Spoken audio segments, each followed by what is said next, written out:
한 고등학교 선생님께서 반 아이들에게 장래의 희망을 물어봤습니다. 여러분의 장래 희망은 무엇이었습니까? 한 아이한테, 영철이한테 물어봤습니다. 영철이는 장래 희망이 뭐지? 저는 우주과학자가 되는 거예요 라고 대답했습니다. 영숙이는 그러자 저는 그냥 여자니까 애 낳고 평범하게 살래요. 그러자 상용이는 그렇게 묻자 그 상용이는 이렇게 대답했습니다. 저는 큰 꿈은 없고요, 영숙이가 애 낳고 사는데 일조하고 싶습니다 라고 말을 했다고 합니다. 하나님이 인간을 지으시고 인간에게 주신 가장 큰 축복이 있다면 그것이 바로 가정이 아닐까요? 가정을 통해서 우리는 조건 없는 사랑과 은혜를 경험하며 살아가게 되어 있습니다. 하지만 오늘날 사람들이 잃어버린 것 중에 하나가 있다면 그것은 바로 가정입니다.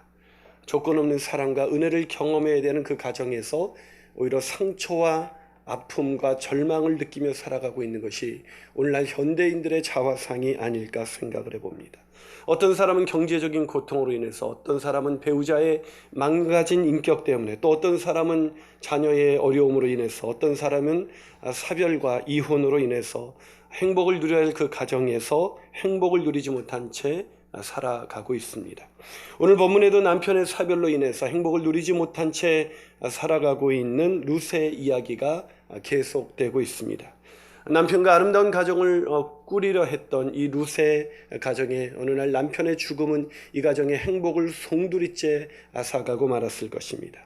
게다가 룻의 시댁은 룻에게 다시 한번 가정을 회복시켜 줄 수 있는 그런 가능성조차 없었던 가정이었습니다. 시아버지도 죽고 두 아들 다 죽었기 때문이죠. 하지만 오늘 본문에는 이런 룻에게 새로운 하나님의 놀라우신 은혜가 점점 더 가까이 다가오고 있음을 말씀해주고 있습니다. 오늘 본문의 8절에 바로 보아스라는 존재가 바로 그 은혜의 증거였습니다. 당시 이 보아스와 룻은 누가 봐도 이렇게 서로 짜맞힐 수 있는 그런 커플이 아니었습니다.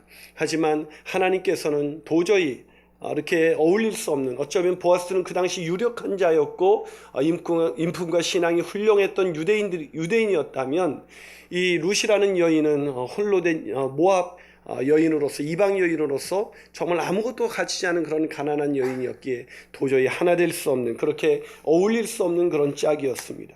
그런데 이 룻이라는 여인이 보아스라는 존재를 만나게 되고 그 보아스를 통해서 더 깊은 하나님의 은혜를 경험하는 것이 바로 오늘 본문의 내용입니다. 그러게 오늘 우리는 본문을 통해서 세상의 유력한 자 보아스를 통해서 룻의 가정이 회복될 수 있었다면, 더 큰 은혜를 경험할 수 있었다면 우리의 보아스이신 예수 그리스도를 통해서 우리의 인생도 되고 더 큰 은혜가 부어질 줄로 믿습니다. 그 은혜가 부어지는 은혜가 있기를 주님의 이름으로 축원합니다. 그렇다면 우리가 어떻게 우리의 보아스 되신 예수 그리스도, 그런 보아스를 통해서 우리 인생도 더 깊은 은혜를 경험할 수가 있을까요? 더 깊은 은혜를 경험하기 위해서는 첫 번째로 은혜를 베푸시는 분께 더 가까이 가야 합니다. 뭐라고요? 은혜를 베푸시는 분께 더 가까이 나가야 합니다. 제가 결혼하지 않은 젊은이들에게 꼭 해주는 말이 있습니다. 그게 뭐냐면 호박도 뒹굴다 보면 정든다. 이게 무슨 말인지 아십니까? 이렇게 나하고 이렇게 호박이라는 무생물도 가까이 하다 보면, 뒹굴다 보면 정이 든다는 것이죠. 그래서 이 청춘 남녀가 이렇게 교회에서 보면 회장과 부회장이 이렇게 하라는 일은 안 하고 이렇게 결혼에 꼬링하는 경우가 얼마나 많은지 몰라요. 특히 청년들이 이렇게 단기 선교여행을 가면 집을 떠나서 같이 생활하면서 같이 먹고 이렇게 움직이면서 그 서로에 대한 매력을 느끼면서 이렇게 이 선교여행 갔다 와서 선교를 나가진 않고는 이렇게 결혼에 꼬링하는 그런 경우가 상당히 많이 있습니다. 여러분, 가까이 있다는 것은 우리가 그 사람의 마음을 더 깊이 느낄 수 있게 된다는 것을 의미합니다. 오늘 본문의 룻은 그 원리를 알았던 여인처럼 보아스에게 더 가까이 하길 원했습니다. 왜요? 보아스를 통해서 더 많은 이삭을 줄 수가 있었기 때문에 보아스에게 가까이 가기를 원했죠. 이 보아스에게 가까이 간다는 것을 오늘 본문에서 어디 나와 있습니까? 자, 오늘 본문 바로 앞구절인 7절에 이 룻이 어떻게 보아스에게 가까이 하려고 했었는지 그 이야기가 나옵니다. 자, 7절을 한번 읽어볼까요? 자, 7절입니다. 시작. 그의 말이 나로 베는 자를 따라 단 사이에서 이삭을 죽게 하소서 하였고 아침부터 와서는 잠시 집에서 쉰 외에 지금까지 계속하는 중이니. 자, 룻이 사환에게 무슨 부탁을 했다고요? 나로 베는 자를 따라 이삭을 죽게 해달라. 이것이 어떻게 보아스를 가까이 하려는 룻의 의도가 담긴 거라고 할 수가 있겠습니까? 우리가 이 본문을 이해하기 위해서는 당시의 사회적인 관습을 이해할 필요가 있습니다. 당시 가난한 과부나 이방인들은 누구든지 추수한 밭에서 이삭을 주울 수가 있었어요. 그런데 이 베는 자를 따라서 이삭을 줍는 것은 그 누구나 주술 수 있는 것이 아니라 그 추수하는 밭에 주인이 허락해야만 주술 수가 있었어요. 다시 말해서 이 룻이 그 사환에게 베는 자를 따라 이삭을 죽게 해달라는 얘기는 당신의 주인에게 좀 내 얘기를 좀 해달라고 부탁하는 것과도 같은 것입니다.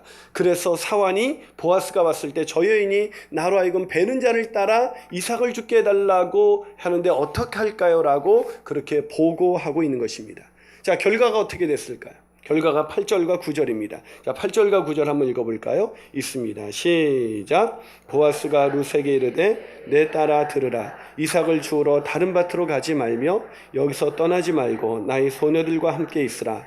그들이 베는 밭을 보고 그들을 따르라. 내가 그 소년들에게 명령하여 너를 건드리지 말라 하였느니라. 목이 마르거든 그릇에 가서 소년들이 길어온 것을 마실지니라. 하여튼 남자들은 순진해요. 이게 보면 이렇게 결혼을 한 게 보통 이 남자가 여자를 좋아해서 결혼한 것 같지만 이 룻처럼 이 보아스가 이렇게 그런 보아스에게 가까이 가서 접근해서 그 앞에서 이렇게 알짱알짱거리는 것이죠. 그럼 남자는 순진하게 이제 그 여자가 크게 어느 날 들어오면서 그 여자와 결혼을 하게 되는 거예요. 자, 자신을 가까이 하려는 이 룻의 치밀한 계획을 전혀 눈치채지 못했던 보아스가 어떻게 합니까? 그 룻에게 은혜를 베푸는 거예요. 뭐라고 부르고 있습니까? 내 딸아라고 불러요. 여러분, 이방 여인을 딸아라고 부른다는 것은 이 보아스가 이 룻에 대해서 얼마나 좋은 감정을 갖고 있는지를 보여주고 있는 본문이죠. 게다가 룻을 건드리지 못하도록 보호하고 쉽게 구할 수 없는 물을 마음껏 먹을 수 있도록 합니다. 그 당시 이 이삭을 줍는 사람들이 이삭을 주우려고 하다 보면 목이 마르지 않겠습니까? 일을 하다 보면 그때 다시 물을 먹으러 이렇게 갔다가 다시 돌아오면 굉장히 늦어지는데 소년들이 길러온 물을 언제든지 먹을 수 있도록 해준다는 것은 이 룻에게 특별한 호의를 베풀고 있는 보아스의 모습을 우리가 알 수가 있는 것입니다. 자, 이런 특별한 호의가 왜 룻에게 왔습니까? 저절로 왔습니까? 아니요. 이 룻이 보아스 사환에게 나로 하여금 베는 자를 따라 당신의 주인에게 말해서 베는 자를 따라서 이삭을 죽게 해달라는 이 간절한 요청 때문에 가능했던 것입니다. 사랑 여러분, 누가 은혜를 받습니까? 하나님께 가까이 나가는 사람, 하나님께 은혜의 보좌 앞에 더 가까이 나가는 사람이 은혜를 경험하게 되는 것을 믿게 되시기를 주님의 이름으로 축원합니다. 그래서 그 은혜를 늘 누리기 원한다면 하나님의 말씀을 가까이 하십시오. 하나님을 가까이 하십시오. 하나님을 가까이 함으로 그 은혜 속에 충만한 인생을 살게 되시기를 주님의 이름으로 축원합니다. 한 발 더 나가서 우리가 어떻게 더 깊은 은혜를 경험할 수가 있을까요? 그 두 번째 비결은 자격 없는 자를 사랑하시는 하나님의 마음을 깨달아야 합니다. 하나님의 마음이 어떤 마음을 깨달아야 된다고요? 자격 없는 자를 사랑하시는 하나님의 마음. 여러분, 결혼식 할 때 누가 더 이렇게 아깝다는 얘기를 들으셨습니까? 예, 항상 자기라고 이렇게 주장하시는데 저희 부부는 누가 더 아깝다는 얘기를 들었을까요? 여러분이 상상하는 대로 제가 더 아깝다는 얘기를 이렇게 들었습니다. 많은 후배들이 도대체 오빠하고 결혼하는 여자가 누구냐, 그런 복을 얻은 여자가 누구냐, 기도를 많이 했냐, 신실한 자매냐 검증해야겠다고 제가 결혼하는데 수많은 후배들이 몰려오지 않았겠습니까? 이 세상에서 가장 설레이는 만남이 있다면 그것은 이 남녀의 그런 아름다운 사랑일 거예요. 게다가 신분의 차이를 넘어선 사랑은 굉장히 사람에게 많은 감동을 주지요. 오늘 본문에 사실은 이들의 사랑은 신분의 차이를 넘어서는 사랑이었습니다. 말씀드린 것처럼 보아스는 당시 유력한 자였고 그 당시 그 사회에서 가장 존경받고 인정받는 사람이었습니다. 근데 룻은 어떤 존재였습니까? 룻은 이방 여인이었습니다. 여러분, 이방 여인이었다는 것은 그 당시 유대인으로서는 쳐다보지도 않는 것입니다. 여러분, 오늘날 국제 결혼이 이제는 좀 익숙해졌지만 우리 어릴 때만 해도 국제 결혼하면 어떻게 생각했습니까? 막 사람들에게 말거리가 되고 막 그러지 않았겠습니까? 오늘 이런 말거리가 사람들 사이에서 말거리가 되면서 이 이방 여인 룻이 이 유대인들이 사는 이 베들레헴에 돌아오게 되었을 때 많은 사람들이 룻이 궁금했을 거예요. 근데 이 룻이라는 이 여인이 어떻게 살아갑니까? 자기 시어머니를 모시면서 이삭을 줍는데도 그 얼굴에 늘 밝은 빛을 띠면서 이삭 줍는 초라한 인생이라고 자기를 막 낙심하고 막 학대하지 않고 오히려 막 기쁨 속에서 살아가는 이 모압 여인 이 룻의 이 모습은 그 당시 모든 사람들에게 정말 말거리가 됐을 거야. 야, 참 그 여자 대단하지 않냐? 우리나라 사람도 못하는데 어떻게 그 홀로 된 시어머니를 그렇게 모시면서 그렇게 살 수가 있냐? 막 그런 얘기를 하면서 사람들 속에 들려오는 얘기가 이 보아스에게까지 들려온 거예요. 그래서 보아스가 그 얘기를 들으면서 보니까 그 여인이 왜 모압 여인이 이 남의 땅에 와서 유대인들이 사는 이 베들레헴까지 와서 사냐 이런 얘기를 물어봤더니 그 여자가 시어머니가 사실은 그렇지 않아도 되돌아가라고 얘기를 했는데 뭐 시어머니가 얘기하지 않았겠어. 이 며느리가 그냥 돌아가라고 그렇게 얘기했는데도 어머님의 하나님이 나의 하나님이 되고 어머님의 백성이 나의 백성이 될 거라고 그 믿음 하나 가지고 얘가 여기까지 온 거예요. 그 얘기가 이 보아스에게 들려진 거예요. 자, 이 얘기가 들려졌을 때 보아스의 마음이 점점 움직여지기 시작했습니다. 그런데 마침 그런 여인인 이 룻이 보아스의 사환에게 와서 나로 베는 자를 따라서 이 좀 이삭을 죽게 해달라. 그런 특별한 은혜를, 더 깊은 은혜를 그렇게 간구한 것입니다. 보통 사람 같으면 그냥 딱 잘라버렸겠지만 이 보아스가 이미 자신을 가까이 하고 있었던, 아니 하나님을 통해서 들려줬던 이 룻에 대한 정보를 통해서 이 룻에 대해서 열려진 마음을 가지고 있었어요. 그래서 이 여인이 그것을 원했을 때 그 여인에게 가까이 다가와서 그 은혜를 베풀 수가 있었던 것입니다. 자, 오늘 그 은혜가 어떻게 베풀어졌는지 본문 10절을 한번 읽어볼까요? 자, 10절을 한번 읽습니다. 시작. 룻이 엎드려 얼굴을 땅에 대고 절하며 그에게 이르되 나는 이방 여인이거늘 당신이 어찌하여 내게 은혜를 베푸시며 나를 돌보시나이까. 자, 지금 보아스가 어떻게 했습니까? 그걸 이미 알고 있었기 때문에 내 딸아라고 부르면서 뭐 소년들로 건들지 못하게 보호하고 막 물도 먹을 수 있게 하니까 이 룻이 깜짝 놀랐어요. 자기는 아무것도 자격이 없는 사람인데 왜 나에게 이방 여인인 나에게 이런 은혜를 베푸십니까? 그렇게 지금 묻고 있는 거예요. 여러분, 그러자 보아스가 뭐라고 말합니까? 오늘 보면 11절입니다. 자, 11절을 읽습니다. 시작. 보아스가 그에게 대답하여 이르되 내 남편이 죽은으로 내가 시어머니에게 행한 모든 것과 내 부모와 고국을 떠나 전에 알지 못하던 백성에게로 온 일이 내게 분명히 알려졌느니라.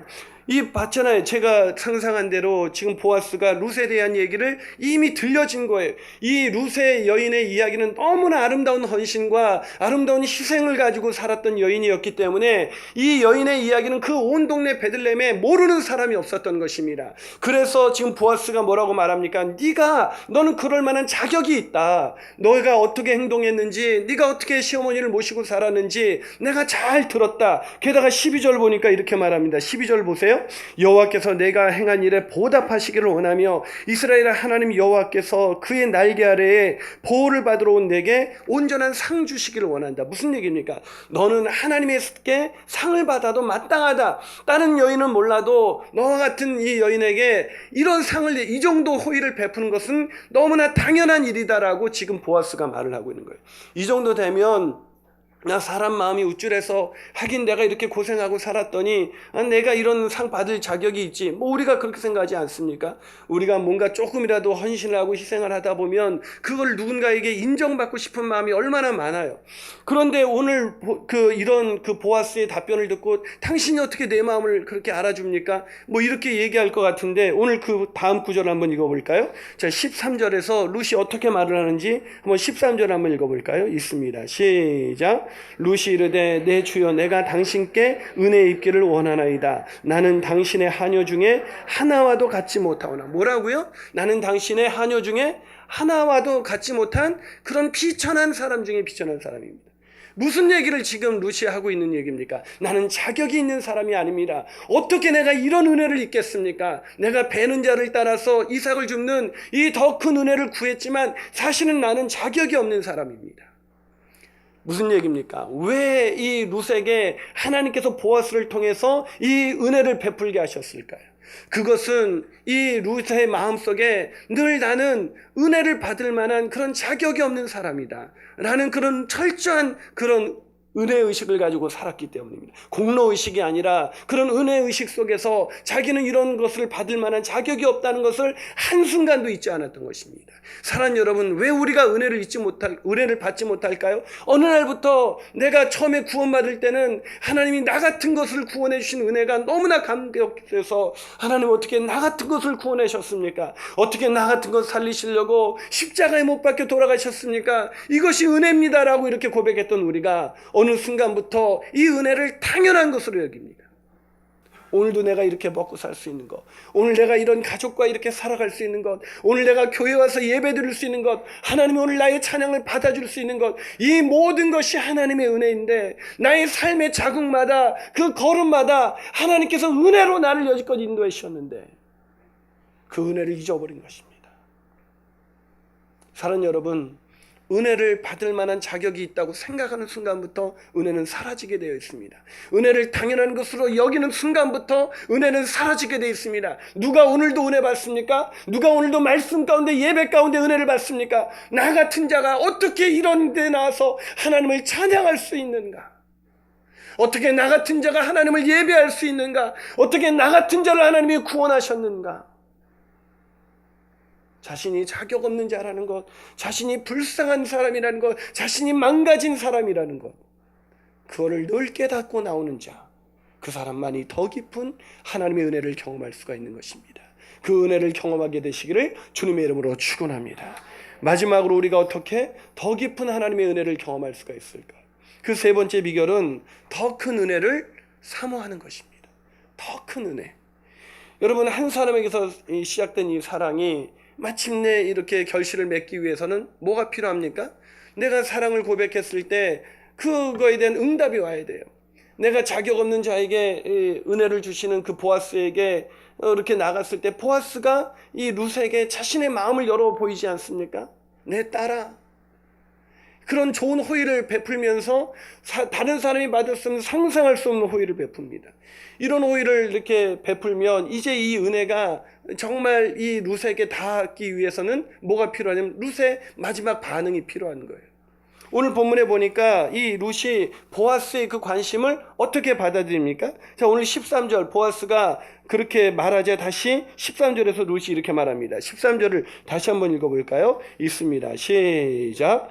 룻이 이르되 내 주여 내가 당신께 은혜 있기를 원하나이다. 나는 당신의 하녀 중 하나와도 같지 못하오나 당신이 이 하녀를 위로하시고 마음을 기쁘게 하는 말씀을 하셨나이다. 자, 드디어 지금 이 보아스가 룻에게 뭐라고 말을 했습니까? 네가 시어머니 그 고국에서부터 이곳으로 와가지고 네 시어머니를 어떻게 섬기면서 어떻게 이삭을 주면서 살았는지 내 귀에 들렸다. 하나님이 그의 날개 아래 보호받으러 온 너를 하나님께서 보상하시는 거다. 이건 내가 하는 게 아니다. 내가 너에게 베푸는 호의가 아니라 하나님께서 베풀어 주시는 호의라고 지금 보아스가 말하지 않았습니까? 그러면 아까도 말씀드린 것처럼 이 정도쯤 됐으면 그래 내가 좀 이런 받을만 했지, 이제 고생 끝에 나에게 온다고 이제 일이 풀리는 거구나, 이건 당연한 거야, 이렇게 생각할 수 있는데 지금 이 룻은 어떻게 반응합니까? 끝까지 은혜를 받기 위해서 룻은 한순간도 자기의 행위나 자기의 노력을 내세우지 않습니다. 룻은 자기의 행위나 공로를 누가 봐도 내세워도 될 만한 그런 룻이었지만 이 룻은 자신의 행위를 그렇게 내세우지 않고 또다시 뭐라고 말합니까? 주여 내가 당신께 은혜 얻기를 원합니다. 나는 은혜 없이는 살아갈 수 없는 사람입니다. 내가 은혜 얻기를 원합니다. 난 아무리 생각해도 당신의 하녀 중에 하나와도 같지 못한 그런 비참한 인생입니다. 나는 그 은혜로만 살 수 있고 그 은혜로만 살아갈 수 있는 그런 비참한 여인입니다. 그 은혜를 내게 베풀어 주시옵소서. 여러분, 끝까지 은혜를 사모하는 이 룻의 마음이 보입니까? 왜 룻이 이렇게 말을 했을까요? 저 같으면 이 정도 내 마음을 알아주는 사람 같으면 제 이야기를 꺼내면서 사실 저도 힘들었습니다. 내가 얼마나 힘든지 아십니까? 이제 내가 이런 복 받을 때도 됐죠. 내가 다 이런 일 할 만한 그런 이제 때가 된 것 같습니다. 이렇게 말할 것 같은데 이 룻이 어떻게 끝까지 나는 은혜 아니면 살 수가 없습니다. 왜 이렇게 얘기했을까요? 왜 그렇게 룻이 얘기했을까요? 룻은 정말로 은혜 없이는 단 한순간도 살아갈 수 없는 여자였기 때문입니다. 표현하지 않는다고 해서 여러분, 사람이 힘이 안 드는 게 아니에요. 시어머니를 모시고 과부 시어머니를 모시고 매일 그 얼마 되지 않는 이삭을 주면서 남들은 막 보리타작을 해가지고 풍성하게 곡간에 그 자기의 곡식을 드러내는데 그때 이삭을 주러 그 몇 분 안 되는 이삭을 주어오는 그 룻의 마음도 얼마나 힘들었을까요? 그런데 자기가 아무리 생각해도 이삭을 줍는 거 아니고서는 자기가 살 길이 없는 여자인 거예요. 아무리 생각해봐도 이삭 줄 수 있는 거 말고는 다른 방법이 없으니까 내가 교만해지면 안 돼. 남을 부러워해서는 안 돼. 내가 남과 비교의식을 가져서는 안 돼. 오직 하나님께서 오늘도 주실 수 있는 이 부스러기라도 먹을 수 있는 이 은혜를 주셔야만 내가 오늘 살 수가 있지. 이런 생각을 가지고 그렇게 늘 살았기 때문에 오늘 자기를 인정해주는 이 보아스 앞에서도 내가 은혜 있기를 원합니다. 무슨 말입니까? 누가 은혜를 끝까지 구해서 더 깊은 하나님의 은혜를 경험할 수 있습니까? 매일매일 나의 삶 속에서 내가 은혜 아니면 살아갈 수 없는 연약한 존재라는 것, 망가진 존재라는 걸 인정하는 사람만이 그 은혜 속에서 더 깊은 은혜 가운데 들어갈 수가 있다는 것입니다. 사랑하는 여러분, 오늘날 그리스도인들이 왜 이 은혜를 잃어버렸습니까? 왜 은혜를 상실하고 더 깊은 은혜를 체험하지 못하는 것일까요? 그것은 내가 얼마나 망가진 존재인지, 내가 은혜 없이 살아갈 수 없는 그런 비참한 존재라는 것을 날마다 확인하지 못하기 때문입니다. 사랑하는 여러분, 오늘도 이 예배 가운데 나오셔서 은혜 아니고서도 살 수 있는 것이 있습니까? 하나님의 은혜가 아니라도 내 힘과 내 능력으로 살 수 있는 것이 있습니까? 그러면 그 사람은 아마 더 깊은 은혜는 경험할 수 없을 것입니다. 그런데 오늘 내가 본문을 읽다 보니까 이 보아스가 그 더 깊은 은혜를 어떻게 경험케 하십니까? 오늘 14절에 보니까 이 보아스가 이렇게 은혜를 구하는 자에게 이렇게 대답합니다. 자, 14절을 한번 같이 읽어보겠습니다. 14절입니다. 시작. 식사할 때 보아스가 룻에게 이르되 이리로 와서 떡을 먹으며 내 떡 조각을 초에 찍으라 하므로 룻이 곡식 빼는 자 곁에 앉으니 그가 볶은 곡식을 주매 룻이 배불리 먹고 남았더라. 자, 거기 보였어요. 룻이 어떻게 됐다고요? 배불리 먹고 남았다고 기록하고 있습니다. 여러분, 이삭을 줍는 사람은, 은혜를 구하는 사람은 배불리 먹고 남는 인생을 살게 되어 있습니다. 자신의 노력으로 늘 사는 사람은 더 많은 그 곡식을 자신의 곡간에 쌓아놨지만 배불리 먹는 인생을 살아가지 않습니다. 자신이 만족한 인생을 살아가지 않습니다. 그러나 은혜를 구하는 사람, 더 깊은 은혜를 구하는 사람만이 배불리 먹고 남는 인생, 오늘 거기에 만족하면서 하나님이 부으신 은혜에 만족하기에 배불리 먹고 남는 인생 살아갈 수가 있는 것입니다. 그런데 이 은혜의 순간에, 이 은혜를 룻이 만끽하는 순간에 정말 은혜 받은 사람은 누굴까? 저는 보아스라고 믿습니다. 정말 룻이, 보아스의 마음 가운데 룻이 들어왔습니다. 정말 모함 이방 여인인데 자기네 믿음의 사람이라고 자처하는 유대인들은 하나님이 그렇게 추수할 것을 넘치도록 부어주셨는데도 하나님께 감사하지 못하고 자기가 잘나서 먹고 사는 것 같이 그렇게 막 흥겹게 살아가지만 여전히 상대적인 빈곤 속에 살아가는 그들과 다르게 이 여인은 그런 여느 유대인 여인과 다르게 모함 여인, 이방 여인에 불과했던 이 여인이 시어머니를 떠나지 않고 극진히 모시면서 자기가 모았던 그 이삭을 그 시어머니와 나누면서 살아가는 이 여인, 그 여인을 하나님이 돌보시는구나. 그래서 그 여인을 뭔가 돕고 싶어서 이 보아스가 그 여인에게 이 도움의 손길을, 이 은혜의 손길을 내밀어버렸을 때 이 보아스의 마음 가운데 하나님이 사랑하는 그 여인의 입속으로 떡이 들어갈 때 얼마나 감격했을까요? 여러분, 여러분의 입속으로 떡이 들어갈 때하고 여러분의 자녀 입속으로 들어갈 때 언제 더 기쁘세요? 내가 착각을 했네요.